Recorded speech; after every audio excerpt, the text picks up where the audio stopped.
Hey guys, it's Becky from thecookyrookie.com coming at you with another favorite easy Thanksgiving side dish recipe. This classic sweet potato casserole is a must make for your Thanksgiving table. Every Thanksgiving table needs a sweet potato casserole. This one is so simple that it was one of the very first recipes I made for family 5 years ago when I started learning how to cook. I was so nervous to make it, but as you'll see, it's super simple. Anyone can master it, and it's always a hit. Let's get started. We have just used canned yam sweet potatoes. They're already cooked. They were in syrup, so we drained the syrup water completely, put them in this bowl. We're just gonna mash them together with the melted butter to start. Once we add the melted butter, we're also going to add eggs and cream.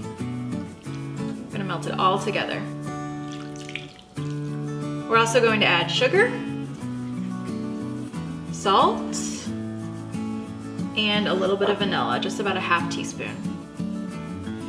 There we go. And mash it all together.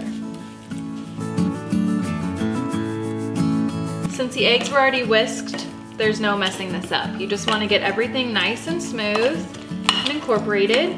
And it'll look a little bit runny, but when you bake it and the eggs bake up, it'll all come together great. I remember my first Thanksgiving after we got married, I made this recipe for my in-laws, and I had never cooked for anyone. I started learning to cook right after I got married, and I was so scared. I made this and a green rice casserole that's also on the Cookie Rookie that's really tasty, and it was a huge success. I remember I photographed them with my little iPhone camera and posted it on the blog and was so proud of myself. But we revamped it and made it even better, and I know you're gonna love the recipe. Once things are nice and smooth, we're just gonna pour into a prepared baking dish. Once you've poured this into the baking dish, we want to just make our crumb topping, which I've already made. It's pecans, flour, brown sugar, cinnamon, and sugar. So you just crumble that together with your hands with the softened butter, and then put it all over the top of the casserole. This makes a nice crunchy topping to the casserole. If you wanted to make the sweet potato portion ahead of time, you could make it up to 24 hours in advance, have it ready to go in the fridge, and then add this right before baking.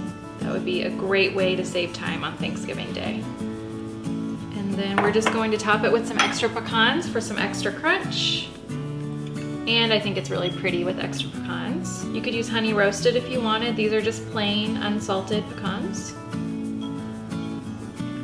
And we're ready to pop in the oven. So I actually already had one done just for the sake of time, and it came out of the oven nice, hot, bubbly, perfect, ready to serve alongside your favorite turkey. Hop over to thecookyrookie.com for the full recipe.